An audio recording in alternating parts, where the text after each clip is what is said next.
तपती गर्मी में चुनाव ठंडा चल रहा है। टेम्परेचर अप जा रहा है, पोलिंग परसेंटेज डाउन जा रहा है। फर्स्ट फेज पोलिंग 6% डाउन हो गई। सेकेंड फेज में मतदान 7% गिर गया। फर्स्ट फेज में जिन 102 सीटों पर वोट पड़े, उन सीटों पर 2019 में 70% पोलिंग हुई थी। 2024 में उन 102 सीटों पर 64% ही वोट पड़े। सेकेंड फेज में जिन 88 सीटों पर चुनाव हुए, उन सीटों पर 2019 में 70% मतदान हुआ था। 2024 में इन 88 सीटों पर 63% ही मतदान हो पाया। फेज में पोलिंग परसेंटेज कम रहा तो सभी पार्टियों ने जोर लगाया। प्रधानमंत्री ने मीटिंग की, पब्लिक रैली में लोगों से अपील की कि ज्यादा से ज्यादा घरों से बाहर निकले और मतदान करें। चुनाव आयोग और ज्यादा एक्टिव हुआ, डीएम और एसडीएम भी सक्रिय हुए, लेकिन लाख जतन कर लेने के बावजूद वोटिंग प्रतिशत नहीं बढ़ा। पोलिंग परसेंटेज से ज्यादा अहम यह है कि किस पार्टी का वोटर घर से निकलकर बूथ तक आया और किस पार्टी का कैडर घर बैठ गया। विपक्ष के सारे नेता मोदी के बारे में भविष्यवाणी कर रहे हैं। 4 जून के बाद मोदी क्या करेंगे? ज्योतिषी बनकर सभी नेता यही भविष्य बांच रहे हैं, लेकिन अपना कोई नहीं बता रहा। इंडिया अलायंस कितनी सीटें पाएगा, इसका जवाब विपक्ष का कोई नेता नहीं दे रहा। कांग्रेस और इंडिया अलायंस ने देश विरोधी और नफरत की राजनीति के 2 सेल्फ गोल कर लिए हैं और इसलिए ये पक्का हो गया है, फिर एक बार मोदी जी भाग के जाने वाले हैं।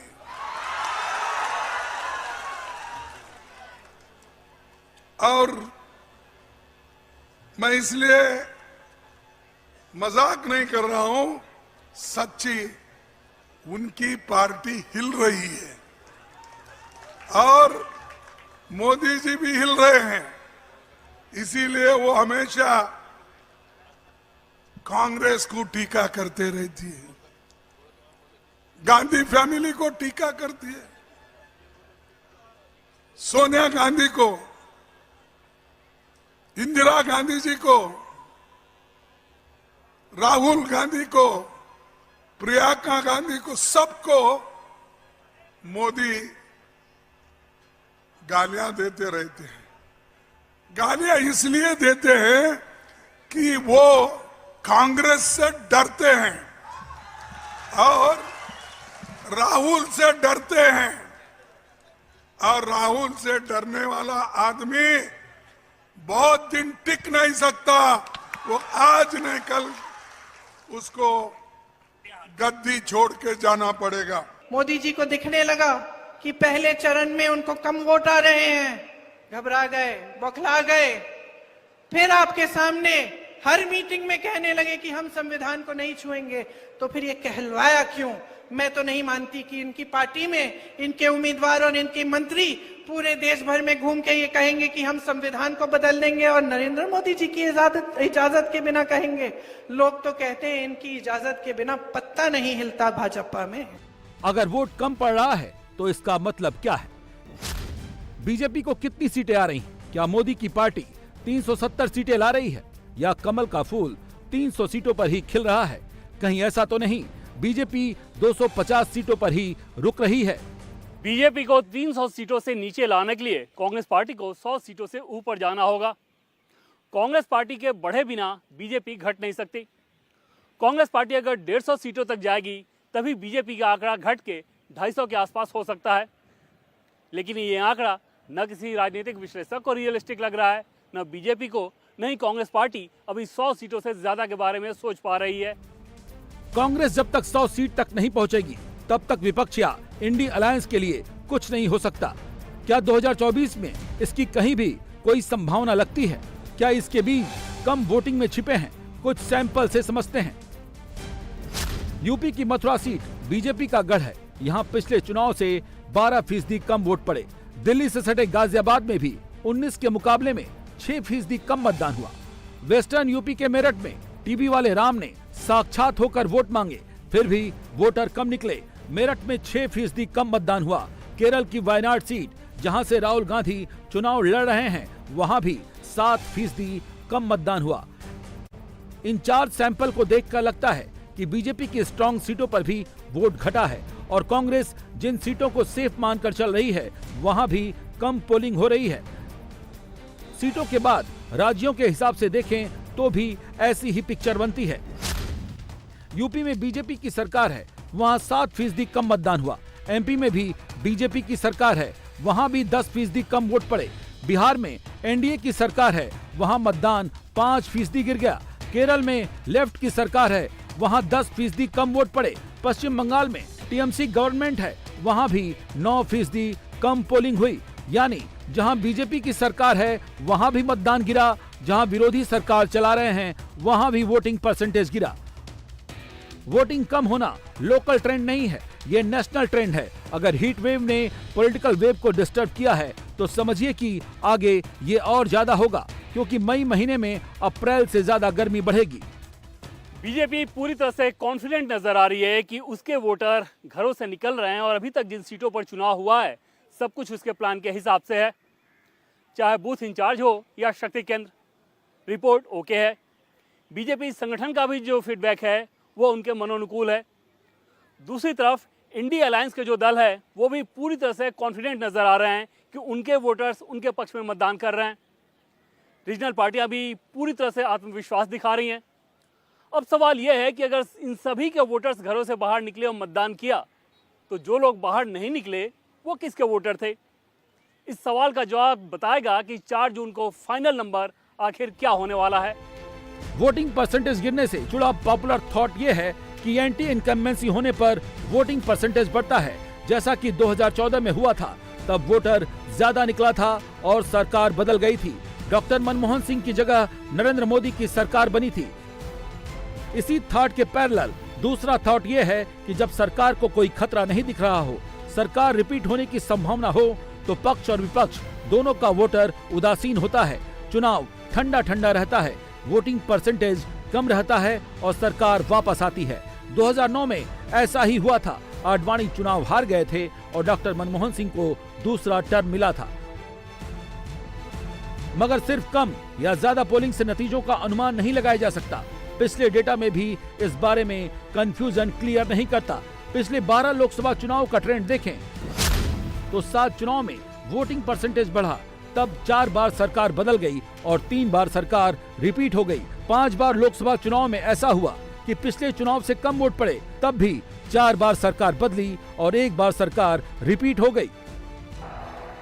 अब तीसरे चरण में बॉल कैरियर की जिम्मेदारी कोल्हापुर वासियों के पास आने वाली है। मुझे विश्वास है आप ऐसा गोल दागेंगे,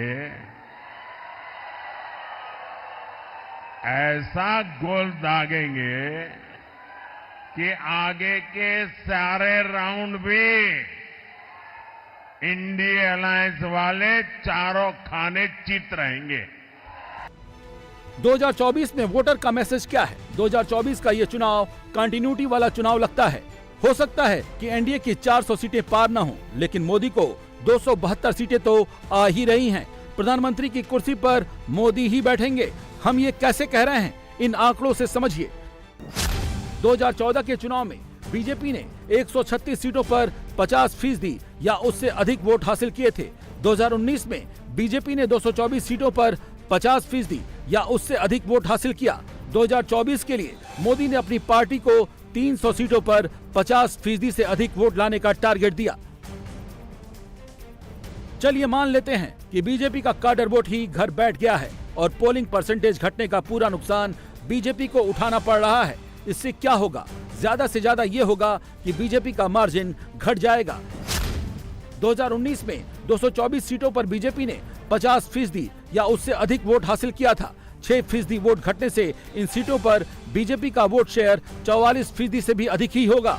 तब भी इन सीटों पर बीजेपी कैंडिडेट के जीतने का ही चांस होगा। 2019 के चुनाव में बीजेपी ने 15 सीटें 5 लाख से अधिक मार्जिन से जीती थी। 44 सीटें 4 लाख से अधिक मार्जिन से जीती थी। 105 सीटों पर बीजेपी का मार्जिन 3 लाख से अधिक वोट का था और 164 सीटों पर बीजेपी कैंडिडेट ने 2 लाख या उससे अधिक वोटों के अंतर से जीत हासिल की थी। अगर बीजेपी का 6% वोटर बूथ तक नहीं आया तो अधिक से अधिक क्या होगा? बीजेपी कैंडिडेट की जीत का मार्जिन घट जाएगा। 19 में मोदी ने जो सीटें 4 लाख के मार्जिन से जीती थी, वही 24 में 3 लाख का मार्जिन रह जाएगा। 19 में मार्जिन अगर 3 लाख का था तो 24 के चुनाव में मार्जिन 2 लाख का हो जाएगा। जहां 2 लाख का मार्जिन था वहां 1 लाख का मार्जिन होगा। इससे ज्यादा तो कुछ नहीं होगा। जब भी पोलिंग परसेंटेज घटता है, ऐसा आमतौर पर नहीं होता कि किसी एक ही पार्टी के वोटर्स बूथ तक ना आए। थोड़ी बहुत ऊंच नीच होती है, लेकिन कमोबेश सभी दलों के वोट घटते हैं। ऐसे में ये मानने की कोई वजह नहीं हो सकती कि अगर तमिलनाडु में वोटिंग परसेंटेज कम रहा तो उसका नुकसान सिर्फ बीजेपी को होगा, या फिर वायनाड में अगर कम वोटिंग होता है तो उसका घाटा बीजेपी को उठाना पड़ेगा। सभी दलों को नुकसान उठाना पड़ता है कम वोटिंग के चलते, और ऐसे में चुनावी फाइट बहुत ज़्यादा इंटेंस हो जाती है और हार और जीत इस बात पर तय होती है कि किसका वोटर और बूथ मैनेजमेंट ज़्यादा बेहतर हो, कौन अपने वोटर्स को ज़्यादा से ज़्यादा खींच कर लाने में सफल हो पाया। 2019 के चुनाव में बीजेपी ने 50,000 से कम मार्जिन से 40 सीटें जीती थीं। इन सीटों के लिए माना जा सकता है कि यहां मार्जिन घटने से बीजेपी के लिए मुश्किल हो सकती है।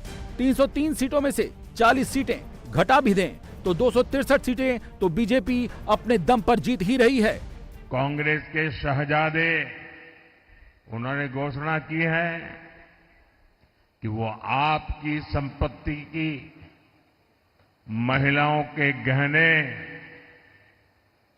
और सोने चांदी की जांच करवाएंगे। आपकी कमाई को कांग्रेस उन लोगों में बांटेगी जिनका ये देश पर पहला हक है, ऐसा बताते हैं। तुष्टीकरण के लिए कांग्रेस किसी भी हद तक गिर सकती है। साथियों, कांग्रेस ने एक और ऐसी घोषणा की है जो महाराष्ट्र के हर मतदाता को जानना जरूरी है। कांग्रेस ने ऐलान किया है कि आप जीवन भर जो कमाएंगे, अपने बच्चों के लिए जो कुछ भी जोड़ते रहेंगे, वो पूरा का पूरा आपके संतानों को नहीं मिलेगा। आज आपके पास गाड़ी है तो आप अपने बेटे को दे सकते हैं, घर है दे सकते हैं, खेत हैं दे सकते हैं। ये कांग्रेस के शाहजादे फॉर्मूला लाए हैं। आपके न रहने के बाद आपकी पैतृक कमाई में से आधा हिस्सा कांग्रेस इनहेरिटेंस टैक्स लगाकर वसूल करना चाहती है। क्या आप अपनी मेहनत करके जो कमाई की है, पाई पाई बचाई है बच्चों के लिए, क्या उससे आप लूटने देंगे क्या? पोलिंग परसेंटेज कम होने से अंडर करंट वाली थ्योरी धराशायी हो गई है। Congress party, Samajwadi party, RJD, TMC ऐसे दलों के तमाम नेता इस नैरेटिव को गढ़ रहे थे कि पीएम मोदी के खिलाफ एक अंडर करंट है। अगर वाकई ऐसा होता तो फिर मतदान प्रतिशत कम नहीं होता। नाराज वोटर घरों से बाहर निकलते और अपने उम्मीदवार के पक्ष में ज़्यादा से ज़्यादा मतदान करते, लेकिन ऐसा हो नहीं रहा, जिसका सीधा मतलब है कि अंडर करंट ग्राउंड पर है नहीं, सिर्फ ऊपर नैरेटिव गढ़ने की कोशिश की जा रही। कांग्रेस के नंबर के लिहाज से ये इंपॉर्टेंट नहीं है कि मोदी का वोट कितना घटा, कांग्रेस को कितना मिला ये इंपॉर्टेंट है। अभी तक कांग्रेस का वोट शेयर बढ़ने का कोई संकेत नहीं मिला है। राहुल एंड पार्टी के लिए ये होपलेस वाली सिचुएशन है, इसलिए उसके नेता मोदी के बारे में मनोहर कहानियां सुनाने लगे हैं। घर में शादी होती है, हर परिवार में ऐसा होता है, शादी होती है तो शादी के समय आपने देखा होगा, मैंने बहुत बार देखा है कि हमेशा एक अंकल जी होते हैं तो कोने में बैठ जाते हैं और अपना छोटा सा दरबार लगाते हैं कि नहीं? होते हैं ना। जो भी बोर हो रहा होता है वो कहता है कि भाई सुनूं मैं अंकल जी क्या कह रहे हैं। जाके सुनते हैं कि अंकल जी क्या कह रहे हैं, आज कुछ ना कुछ नया तो लाएंगे। और अंकल जी सबको अपना ज्ञान देते रहते हैं, देते हैं कि नहीं, है ना? अब आप बताओ, एक दिन अगर आप ऐसे एक शादी में या कहीं भी आप चाय की दुकान में बैठे और एक ऐसे ज्ञान देने वाले अंकल जी बैठे हों और वो कह रहे हैं सबको कि सावधान हो जाओ, अब जब सरकार आएगी ना कांग्रेस की तो एक्सरे की मशीन लाकर तुम्हारे घरों में जो बक्से पड़े हैं और जो घरों में तुमने छोटा अपना बचत अपनी की हुई है या तुम्हारी महिलाओं के जो मंगलसूत्र हैं उसको एक्सरे से निकाल के ये सरकार चोरी कर लेगी और किसी और को दे देगी। हंस रहे हो ना? मान लो किसी चाय के दुकान में या किसी शादी में किसी ज्ञान देने वाले अंकल ने ऐसी बात कह दी हो तो आप क्या कहते? आप कहते कि भाई आज तो अंकल ने बहुत बड़ी बात कर ली, खूब गहरी साजिश निकाल दी। हंसते ना? हंसते कि नहीं हंसते? आप कहते हैं कि क्या बकवास कर रहे हैं यार अंकल, कुछ नया सोचो।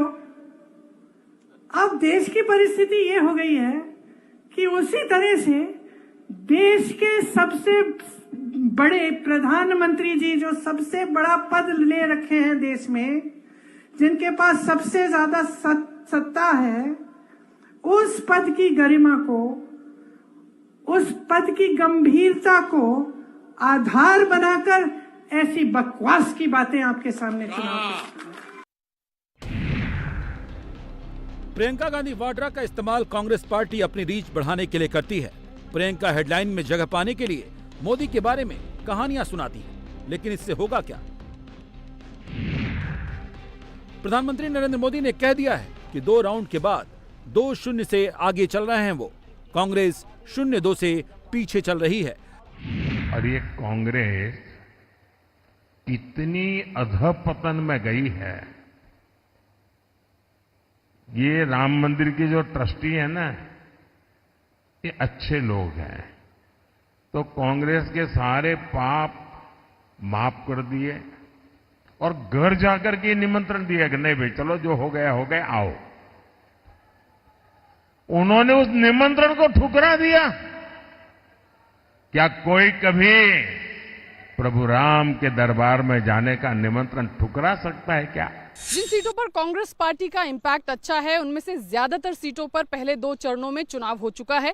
कांग्रेस पार्टी का परफॉर्मेंस 2019 में दक्षिण भारत के कई राज्यों में अच्छा रहा था, जिसमें तमिलनाडु और केरल 2 राज्य शामिल थे। इस बार क्योंकि कर्नाटक और तेलंगाना में कांग्रेस पार्टी की सरकार है तो कांग्रेस उम्मीद कर रही है कि इन 2 राज्यों में भी वो बढ़त जरूर बनाएगी। लेकिन असली चैलेंज कांग्रेस पार्टी के सामने उत्तर भारत से आएगा, क्योंकि कई उत्तर भारतीय राज्यों में कांग्रेस पार्टी 2019 में खाता भी नहीं खोल पाई थी। इसके अलावा पंजाब एक और चैलेंजिंग स्टेट होगा कांग्रेस पार्टी के लिए, क्योंकि इस बार मुकाबले में आम आदमी पार्टी भी है। कांग्रेस पार्टी ने 19 में वहां परफॉर्मेंस अच्छा किया था। इसके अलावा हालात दिल्ली में भी कोई बहुत ज्यादा अलग नहीं है।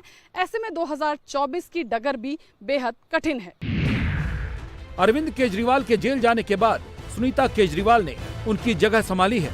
दिल्ली में सुनीता केजरीवाल ने पूरी तैयारी के साथ पहला रोड शो किया, भाषण दिया और नारे भी लगवाए। दिल्ली में पूरा अमला होने के बावजूद कांग्रेस की ऐसी कोई तैयारी नहीं है।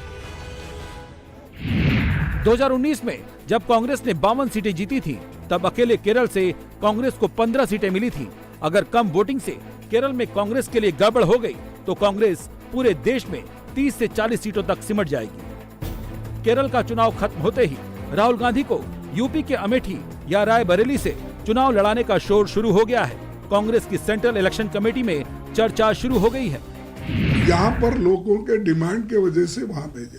अब आगे की बात है, थोड़े दिन ठहरो और रायबरेली और अमेठी में कौन से कैंडिडेट आएंगे, क्योंकि मेरे को तो साइन करके भेजना पड़ता ना, तो मैं देख के ही मैं आपको बोलूंगा ये कैंडिडेट हमारा है तो डाल रहे हैं। जो कैंडिडेट हमारा आने वाला है, बी फॉर्म मैं साइन करता हूँ, ए फॉर्म मैं साइन करता हूँ, उस वक्त हमारी जो इलेक्शन कमेटी है उसमें तय होता है उसका हमने गैजेट नोटिफिकेशन निकालेंगे। अगर है तो अध्यक्ष वो आने के बाद साहब को एक कॉपी भेजें। राहुल गांधी की कांग्रेस को भी अच्छे से मालूम है कि यूपी में उसका जनाधार खत्म हो चुका है। गांधी परिवार अमेठी या रायबरेली से लड़ने की सोच भी रहा है तो केवल इसलिए क्योंकि समाजवादी पार्टी के साथ उसका गठबंधन है। 19 के चुनाव में यूपी में बीजेपी का वोट शेयर 50% था। एनडीए पार्टनर्स को 3% से अधिक वोट मिले थे। इस तरह यूपी में एनडीए के पास 53% का पावर है। सपा और कांग्रेस को मिला दें तो 18% और 6% को मिलाकर 24% का वोट शेयर होता है। 6% वोटिंग घटने से रिजल्ट पर कोई असर नहीं पड़ने वाला। मध्य प्रदेश में बीजेपी को 58% और कांग्रेस को 34% वोट मिले थे। इनमें 9% का चेंज भी आ गया है तो रिजल्ट नहीं बदलेगा। राजस्थान का हाल अलग नहीं है। राजस्थान की 25 सीटों पर बीजेपी को 59% और कांग्रेस को 34% वोट मिले थे। इनमें 4% का चेंज कोई इम्पैक्ट नहीं डालेगा। 2 चरण कल संपन्न हो गए हैं। 543 में से एक लोकसभा की सीट पहले ही भारतीय जनता पार्टी के पक्ष में गुजरात के सूरत से जीत करके आ गई है और 191 सीटों पर चुनाव हुए हैं। बहन और भाइयों, जो रुझान है, जो उत्साह है, जो उमंग है, पूरे देश में एक ही स्वर गूंज रहा है और वह है कि फिर एक बार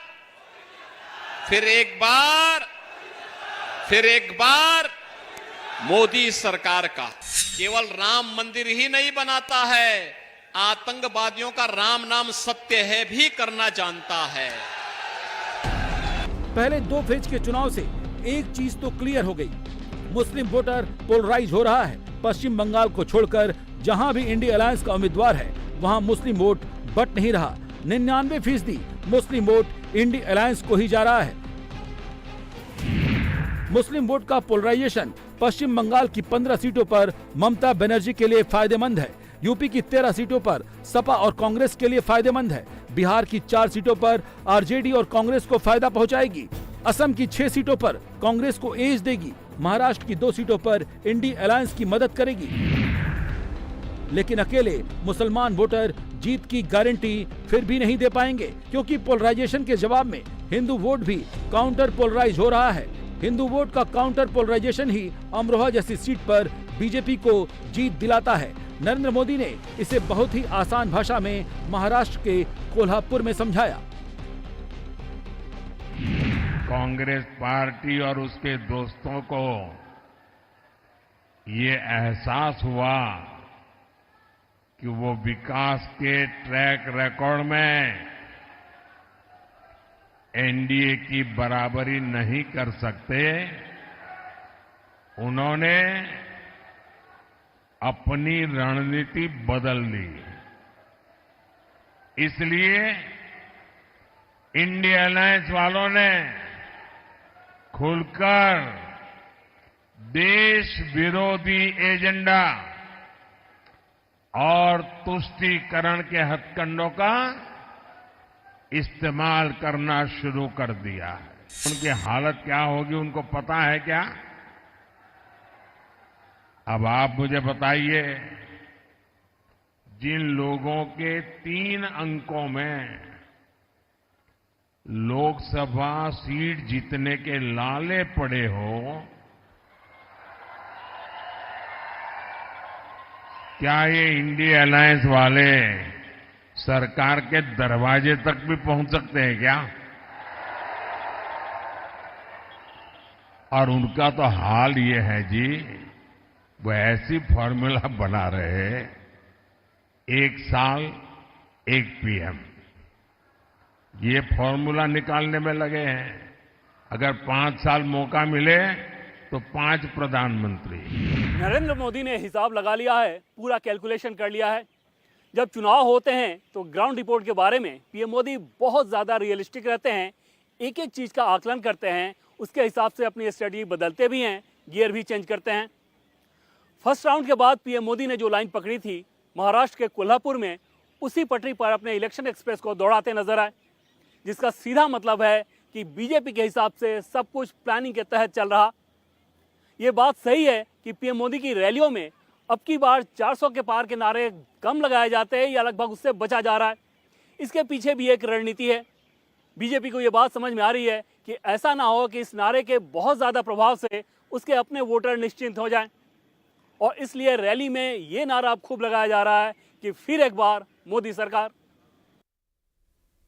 पाकिस्तान की फौज ने आज अलार्म बजा दिया कि